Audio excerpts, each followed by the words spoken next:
All right, hello there, everyone that's going to be joining us tonight for another live. I think this is the 16th week in a row that I've done these lives on the Wednesday night. So I appreciate everyone that does tune in. So I can see a few of you joining already, so that's really awesome. So as always, we'll start with our pre-show quiz, then we'll jump into our topic.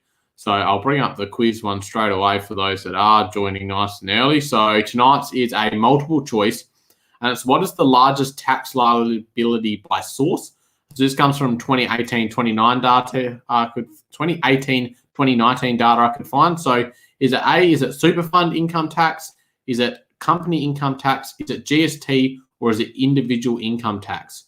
So which one of these brings in the most money? So chuck your answers in the comments, whether you're over on Facebook, whether you're on YouTube, chuck them in there and I will see who gets it right. So for those that are joining us for the first time, we start with this little pre-show quiz. And then we jump into a topic. So tonight's topic is an accountant's July. So I'll be talking about what July has looked like for me as an accountant as we tick over. I believe we are at the 28th of July. So we're 4 weeks now of tax time. So 4 weeks ago, I did the pre-tax time show live. We've now hit those 4 weeks of tax time. So I'll go through what that kind of looks like for me, talk about a bit about tax returns, where they're at, how long refunds are taking to be progress, what some of the common questions I'm getting kind of thing. And then talk about what kind of happens in the next month for me. I see a few guesses of the quiz coming through. So a few people have guessed GST. So we've got 3 guesses here in a row for GST. And then so after that, I'll jump into some questions that were asked through the week. So for those that don't know, you can go and ask questions for me to answer on the live during the week. So head over to Instagram, Ethan Rooshock on Instagram, and chuck your questions in there. And then you can ask questions in the comments as we go. So it doesn't have to be about what an accountant does in July. You can think tax, crypto, NFTs, business, accounting, anything of those kind of topics. So it's great to see so many people joining on Facebook now. We've got another guest here of A, so that's super fund income tax. And yeah, so we'll go through them. So the answer to tonight's quiz, so we've had 4 guesses, 3 for GST and 1 for super fund income tax. And unfortunately, you are all wrong. So the answer is individual income tax, and that makes up 51.2% of the tax we bring in here. So yeah, quite an interesting one out of those ones, and it was interesting that no one managed to get tonight's answer right. So thank you for participating, those that do. I will bring up tonight's topic. So as I said, tonight's topic, I'm going to be just talking about an accountant's July. So what's happening in July, talk about tax returns, talk about refunds, how long they're taking, all that kind of stuff. So obviously July is typically very busy for accountants. Same with August, it's the middle of tax time. I will later on in the year talk about what I do outside of tax time because I'm still busy all year round, but July obviously is really condensed down to dealing with so many different people. So yeah, that's something. We do have a comment there of definitely surprised by the answer. So yeah, you'll be surprised. And I think a lot of people are surprised at how much tax is brought in by individual taxpayers. People will typically go, oh, we need to tax the big businesses, those big multinational companies. But I'm quite surprised at how much tax us as collectives, all of us individuals, us 20 million taxpayers, whatever it is in Australia, obviously that adds up to a lot of money. So I think people do get surprised. So we've got another one. Yes, that was a surprise. So we'll talk about, so what an accountant does in July. So tax returns. Now, this is the best month ever is referring to my business. So this has been by far the best month ever for me when it comes to tax returns. I think in this month alone, just in July this year, I'm probably at about 2/3 of what I did in the entirety of last year.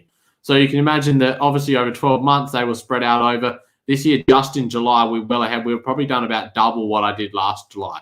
So the support I've got from the community through the YouTube channel has been great. We've done a lot of just from basic tax returns of people that, in and out, there's not much to claim, through to more complex stuff, through to crypto, people with rental properties, investments, businesses like small micro businesses. And then obviously I'll jump into the bigger businesses as the year goes on. So that's kind of where it's been at for me personally.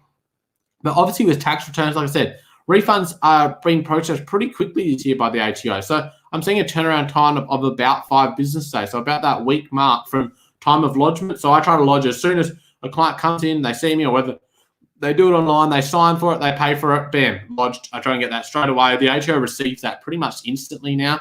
So I was working on a client today where we had to lodge some stuff and then contact the ATO. Whereas as soon as I file that with the ATO, that's received on their end to be processed. So I'm seeing those refunds be processed in about a week, which is really awesome. So it means people are getting their tax refunds back into their own bank accounts really quickly, which has really helped, obviously, when we've gone into lockdown here in South Australia. And over in New South Wales, there's a struggle with people that are potentially out of employment. Now, if you are out of employment or your business has been forced to shut down or you've had reduced income, make sure you check out the video I did on my channel last week about talking about lockdown payments and who's eligible. So go over, check out that on my channel because that might help you. But yeah, so it's good to see the refunds are being processed pretty quickly. I am seeing a lot of confusion around the $1,080 tax rebate. So it's not as good as it sounds. I have got a video on my channel. It's been quite popular over the last few weeks of people checking that out. But I have seen a lot of confusion around that. So that's something to make sure you get the understanding. You're not going to receive a separate $1,080 tax back. This will be included in your return, and it's likely that you've had less withholding through the year to account for this extra offset that they brought in. So I've had a lot of confusion, a lot of conversations with clients regarding this. So that is something. Make sure you head over to my channel. I've got that video, and quite a few people that have watched it said it was really helpful. So I'm really glad that it has been helpful in explaining it to people, because I've had to explain it to a lot of clients. So unfortunately, the media, politicians, they run away with things. They explain things in a way that doesn't make sense. Or if it does make sense, it makes it sound better than it actually is. So that's the joy of media and politics. So some of the other things that happened for me in July is business end of year financial year payroll. So this ties into individual taxpayers. So we do the finalization of the single touch payroll system, which is what then uploads your information and becomes tax ready with the ATO, so that you can either lodge your return through the ATO system or go to your accountant and they can access it through the ATO pre-fill system.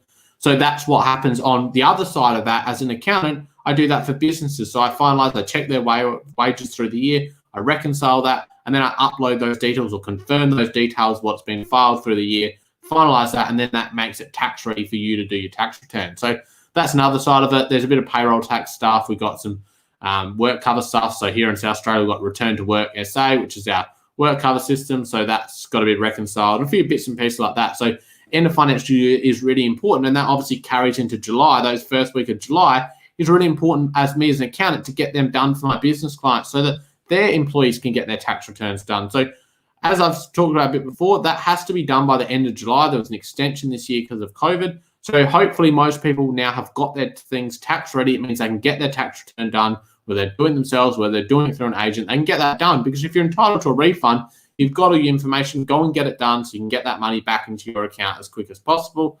I have said before, your tax return isn't due until normally the 31st of October if you're lodging yourself. If you're going through an agent, typically it will be due the middle of May next year. So you do have plenty of time. Obviously, people that are getting refunds quite typically rush and want to get them done straight away. And those that maybe have a payment owing, they relate. And then other people will wait till closer to Christmas time because they like to get that refund closer then. But yeah, you can definitely go ahead and get them done. And that's what the business end of financial year payroll work that I do for my business clients feeds into that. So then obviously some of the other things I've been doing is quite a bit of work around crypto tax. So there will be some changes to how my business handles crypto tax. So keep an eye out for that on my website, on my socials, on my YouTube channel, because I've got a lot of exciting things in the process, because I'm getting a lot of queries regarding different areas of crypto tax.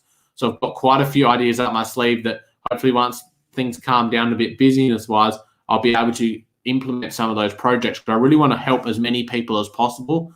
But that is a little bit of a struggle when I've got so many of that. And there's lots of really complex situations I'm coming across. So what I'm hoping to do is put more content out there in a more condensed way that will really help people with their crypto taxes. And I know a lot of people are really struggling with some of the crypto tax software. So obviously on my channel, I've talked previously about Coinly. I've talked about coin tracking. I've got another one I'm going to hopefully have a review up in the next few weeks, which is Crypto Tax Calculator. At the moment, I wouldn't say any of these softwares are perfect, but I do have a few front runners that I'm really enjoying using at the moment, especially when I'm working with clients. And I'm hoping to put some more guides in place on how, because I'm getting a lot of clients that come to me and go, my Coinly data is incorrect. I've made $100,000 of gains according to Coinly, but I know I've lost money. How do I fix that? And that can be a really complex matter, and it can be really time consuming, and it can take a lot of my time, which therefore unfortunately means it's going to cost more for my clients. So what I'm trying to do is put more things in place and go, look, have you done this? Have you done this? Have you done this? Have that checklist for things that I would check, tell my clients. Because at the end of the day, if I can save my clients money, I don't want to be charging huge amounts of fees if I've got systems in place that help with that. So keep an eye out. Those that are interested in the crypto tax stuff, I will have some offerings, hopefully probably end of August, start of September. It may be a bit longer than that. I'm not sure. I've got some really big ideas that I want to implement. So it'll just be a matter of how long it takes me to get all of that ball rolling. So, but yeah, I have had a lot of crypto tax things. So definitely got plenty of capacity if people want crypto tax returns done.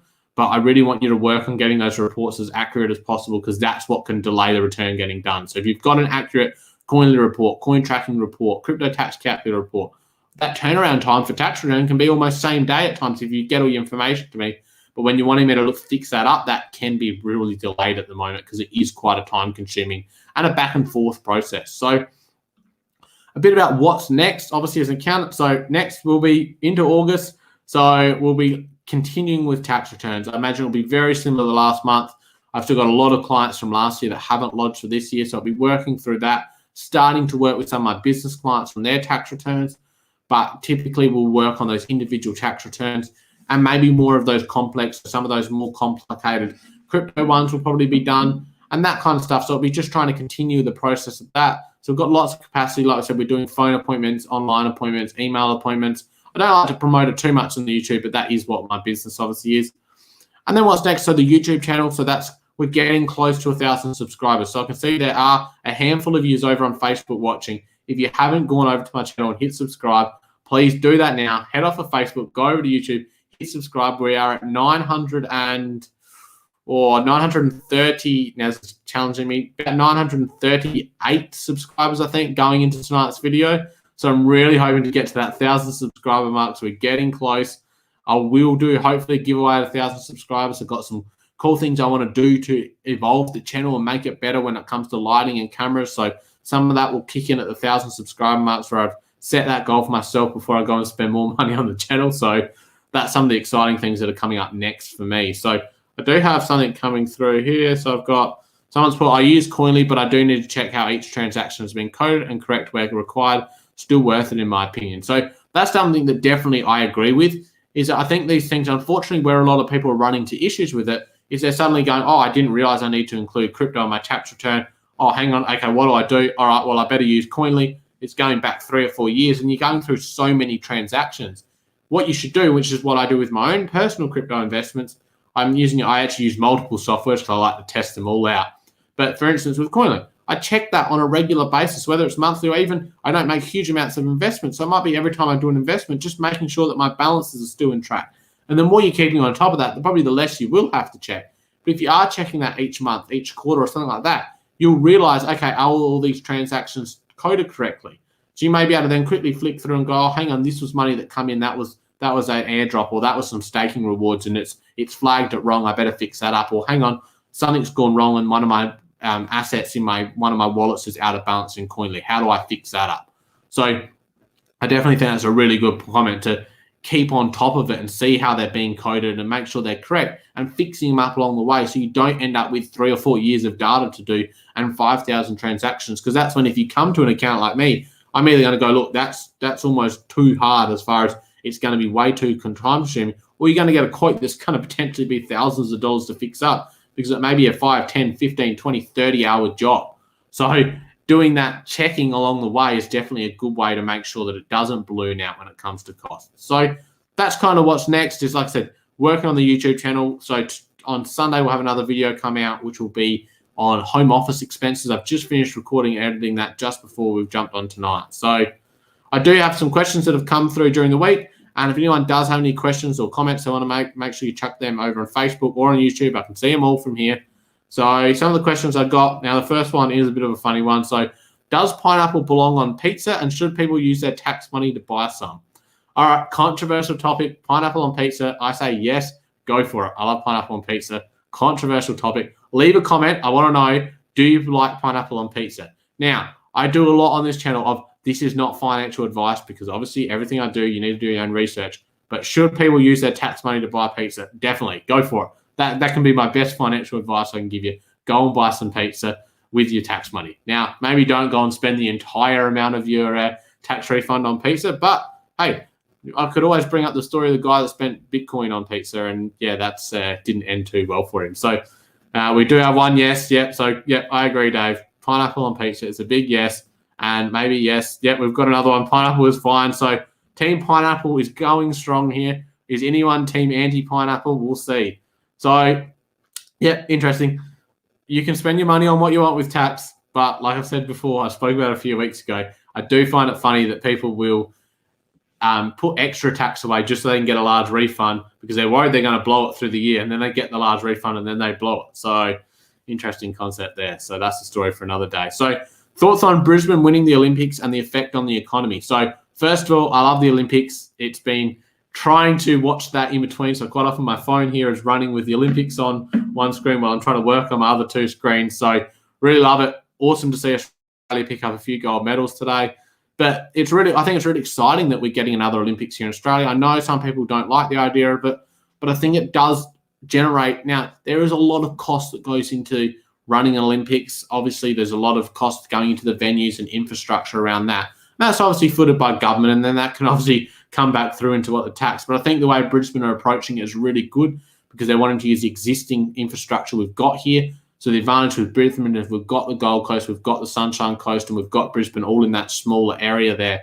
And hopefully we'll be able to use those venues without that huge outlay. But the exciting part for businesses and a lot of small businesses in those regions is obviously, hopefully by 2032, international borders will be well and truly open. And that tourism it brings in is a real good opportunity to introduce people to these small businesses, get these businesses booming, create new businesses. I just think of like the opportunities that even individuals, I've already seen people going, should I be looking at investments there? An investment property up in Brisbane that you could Airbnb out. These are the kind of things people are thinking of. So there'll be a lot of people that do well out of having an Olympic Games here. So I think it is really exciting for the country and especially for the southeastern Queensland area and obviously Australia abroad. So it's something I definitely would be hoping that I can attend. We're still like talking 11 years away, but I'd love to be able to attend and go to an Olympic Games, especially on home soil, support some of our Australian athletes and see some of the world's best and support some of those businesses. And obviously those small businesses, they can make that good, if you're running a cafe up there, you make that good impact on people that have traveled from all over Australia, and they'll come back to you when they go back to those areas. And obviously as an Australian point of view, you make a good impact on these tourists that come in from overseas, and that puts Australia back on their list of places they want to come. So I think it is really exciting. There's obviously a lot of macroeconomics that go into something like an Olympic Games, and there's been a lot of controversy, especially over the past 15, 20 years of countries that have held it, and those venues have just gone to waste afterwards, which is really disappointing to see. But I really think Australia will put a good plan. We're such a strong sporting nation that a lot of these facilities, if we do build new facilities, then I think that they will be used. And obviously the things like the Gabba that will get a big upgrade, we use that all the time for ongoing sport. Hosted the AFL Grand Final last year, so I think these things will be good for our economy long term. So I think it's really exciting. I'm really loving the Olympics at the moment. Another week and a bit of it, so it's really exciting. I've just come off of watching the Boomers have a win, so that was really awesome. And hopefully going to sit down and watch the Olyroos tonight, hopefully progress to the next round. So if anyone wants to leave a comment of what your favourite Olympics moment has been so far, if you're watching live or if you're watching afterwards, hopefully you'll be talking about more gold medals, but 3 gold today, so that's really awesome. I would love to talk about more sport on my channel. It probably doesn't fit in well, but I do love my sport and do love the Olympics. So we've got thoughts on usable NFTs like Zed Run. So I do want to cover Zed Run as a separate video, maybe even a live, talking about more about NFTs. Hopefully once we get past tax time, I will talk about more of that. So for those that don't know, Zed Run is digital horse racing run through NFTs. So you buy a Zed horse, which is a digital racehorse with Ethereum, so ETH, or wrapped ETH, I think is actually what you're technically going to use when you're paying for races. And you pay to race it and all that kind of stuff. So it's quite an interesting thing. Obviously, for those that are animal enthusiasts, we've been guaranteed by the people of Zed Run that horse run is safe for those digital horses. But yeah, it is an interesting field of NFTs when they're either used in a game form or whether they're usable. You get something out of it. So on an NBA Top Shot's looking at bringing a lot of things, which I'm a bit disconnected from that at the moment, but they're bringing in different utility for moments. You've got different NFTs that are trying to bring utility. So I've talked about VFriends briefly. So go over to my channel and watch that video if you're so confused what NFT is. I've got one called What is NFTs? And then I talked about what is VFriend. So VFriend is an NFT by Gary Vee. I purchased a VFriend myself, so I want to talk about that again on a future video. But go have a look into what NFTs are. They're non-fungible tokens, but I definitely think usable NFTs like Zed Run and different things that have utility to these tokens, they definitely open it up to a broader audience and create something that you might not be able to get before.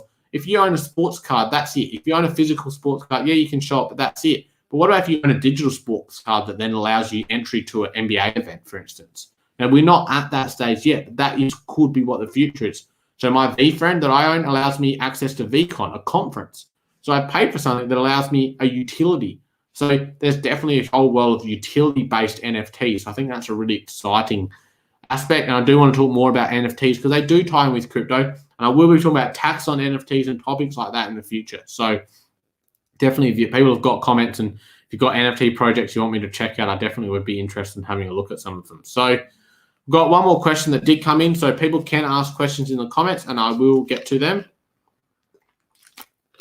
So we've got what work goes in behind the scenes of doing a tax return and why do they cost the amount they do? So this is quite an interesting one. So obviously tax returns vary in price. I've talked about it before on my channel. So I charge $79 for a basic tax return, but these vary. I've seen them advertised for $50. I think one advertised for $30 the other day. And I've seen them go up to be $200, $300, $400 for an individual tax return. So, but there's obviously work that goes in behind the scenes. So my biggest thing is that especially in a face-to-face appointment, so that's typically where people will go, oh, well, I was only in the appointment for 10 minutes. Why did it cost me $100? But there is work that goes in behind the scenes. So I will try and do as much prep work as I can for each appointment before the appointment because I figure time is valuable to people. I don't want to be sitting there for half an hour punching numbers into a screen and not talking to the client. I'd rather sit there and do whatever I can before the appointment and then talk to the client. So obviously pre-client coming in, I need to make sure if they're a new client, they're all set up on all my systems. I've got everything integrated. I've got new client forms. I'm now in the future going to have to be doing ID checks, all these different types of things that go into a new client, adding them onto an ATO system, and then pre-filling the return. So getting that information in the ATO and loading that into the tax return. So I've got details of the income. So I can start to work out, okay, what's missing? Do I know what their occupation is? Is there a income statement that's not tax ready? Have they got dividends? I can now see, okay, is there a note saying they've disposed of a capital asset, so they've disposed of shares? Have they got a note that they've disposed of cryptocurrency? So these are different things that can build up my repertoire of what questions I'm going to need to ask that client. I can look at their previous tax returns and see what kind of things they've claimed in the past to have a starting base, so especially for new clients. There is a lot of prep work that goes into it. And then existing clients, it's reloading up. And then it's obviously confirming with them what details, have any details changed, addresses, bank details, phone numbers, do they have a spouse, have they got any dependent children? So there's a lot of different things that go into the return. And then obviously the return gets done. So if it's face-to-face, clients can appreciate the time that takes, or whether it might be a small tax return, there might not be a lot of time face-to-face. But then obviously we've got to collect signatures, collect payments, and then file the returns, reconcile payments, all those different types of things. So there is more that goes into return than probably just those 5 minutes that you're there. So we do have a comment. Hey, Michael. So good to see you joining me. So I do appreciate anyone that joins. So I love when people join, say hey, over on YouTube, over on Facebook. So, but yeah, there is definitely things that go in behind the scenes of doing a tax return. And then obviously there's a lot of other stuff that comes into that. So obviously today I had a client where I had to go on and work out there was a few older years that hadn't been done. And unfortunately the ATO had fined them. So I've gone in and sorted that kind of stuff out, applied for remissions of fees. So there's definitely different services that happen. And then obviously we do lots of other stuff besides just tax returns. So there is a lot of other behind the scenes work of taking phone calls. You know, I'm getting a lot of calls at the moment regarding crypto, which I've talked about, that are of a varying level of what they need help with. So there's different things that happen behind the scenes. Unfortunately, it'd be great if the return process, it was just a 5-minute process, but there's definitely a good chunk of time that goes in beforehand, and a little bit of time after, and then the actual appointment. And then obviously those that are doing it online, is back and forth. It's going and asking those questions. I don't just go, yeah, give me your deductions, you give them, that's it. If I think there's more things that you could claim, I want to ask those questions. I think that's what any good accountant should be doing, is asking questions, not just going, what have you got to claim? You go, oh, nothing. I go, okay, sweet. That's easy for me. I don't have to press a button. I'd rather go, okay, are you sure? Did you buy a uniform? At least do you have to wash a logoed uniform? Are you using your phone at all for work? Did you use your car at all for work? All these different types of questions, and then answering your questions. So it's something I've talked about before, is that making sure your accountant can answer the questions you're asking is a really good way to determine if you've got yourself a good accountant or not, because they should be able to answer the questions that you've got. So that was the questions I had come through the week. If anyone does have any questions, chuck them in the comments while I wrap things up. So like I said, lots of exciting things happening. We're getting close to that 1,000 subscriber mark. So I will do a special when we get to that 1,000 subscriber mark of a giveaway. Hopefully we'll do a live. So that week's live will be celebrating that. Like I said, I want to get some lights in particular for the lives and for the normal videos. So there's lots of exciting things I want to do once I hit that. We won't hit monetization at that point, but hopefully that does happen in the future because I just want to get that little bit of money flowing in so I can do more to the channel. Keep an eye out on my thumbnails because I've got someone working on some of them for me, which is really exciting.